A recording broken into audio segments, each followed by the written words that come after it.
بسم اللہ الرحمن الرحیم۔ السلام علیکم ورحمۃ اللہ۔ اچھا جی، آج کا ہمارا سبق ہے ایک درویش کا وزیر بننا۔ اس کا پہلا حصہ آپ کو میں نے اس دن ویڈیو ریکارڈ کر دی تھی۔ آگے کا سبق جاری کرتے ہیں۔ ان حاسدوں نے دونوں غلاموں کی اس درویش کے ساتھ دوستی کو غلط رنگ دیا اور بادشاہ کو ایک من گھڑت کہانی کے ذریعے اس درویش کے خلاف بھڑکایا۔ ان حاسدوں نے بادشاہ سے کہا وہ درویش بد چلن ہے اور وہ بادشاہ کے ان کی خوبصورت غلاموں کو بہکا رہا ہے۔ بادشاہ نے اس کی کسی بات پر یقین نہ کیا بلکہ اس نے الٹا ان حاسدوں کو برا بھلا کہا۔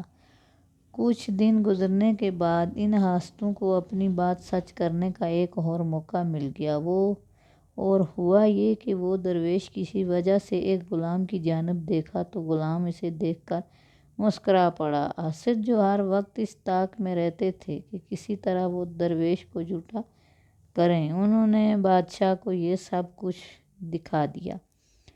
بادشاہ ان حاسدوں کے جال میں پھنس گیا اور اس نے اس درویش کو سزا دینے کا فیصلہ کیا۔ وہ غصہ کی حالت میں بھی یہ بات نہ بھولا کہ جب تک حقیقت کا پوری طرح علم نہ ہو جائے کسی کو سزا نہیں دینی چاہیے۔ اس نے اس درویش کو اپنے پاس بلایا اور کہا، میں تمہارے متعلق سمجھتا تھا کہ تم نیک اور قابل بھروسہ ہو۔ میں نے تم پر اپنی سلطنت کے امور ظاہر کیے اور تمہیں وزیر اعظم کے عہدہ پر فائز کیا۔ مجھے افسوس ہے میرے تمام اندازہ غلط ثابت ہوئے اور تم بد چلن نکلے۔ پھر بادشاہ نے اس درویش کو اپنے غلام کے ساتھ نظریں ملانا اور اس غلام کا مسکرانا ان سب سے آگاہ کیا اور کہا، اب تم خود ہی فیصلہ کرو گے تجھے کیا سزا دی جائے۔ درویش نے بادشاہ کی بات سنی تو جان گیا یہ سب حاسدوں کا کیا دھرا ہے۔ اس نے نہایت مؤدبانہ انداز میں بادشاہ سے کہا، آپ بادشاہ ہیں، جو سزا مجھے دینا چاہیں مجھے منظور ہے، لیکن حقیقت یہ نہیں ہے اور اب آپ کے غلاموں سے میرے تعلقات ایسے ہرگز نہیں جیسا بتائے گئے۔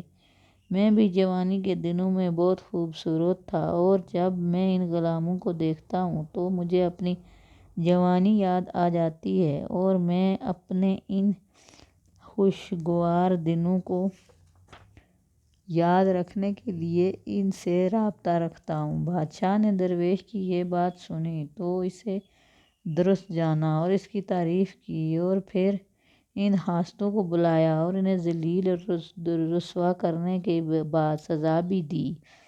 نصیحت: اس حقائق کو بیان کرنے کا مقصد یہ ہے کہ حاکموں کو چاہیے کہ وہ بغیر تحقیق کے کسی کو سزا نہ دیں۔ حاکموں کو چاہیے کہ وہ اپنی صفوں میں موجود کالی بھیڑوں کا پہچانیں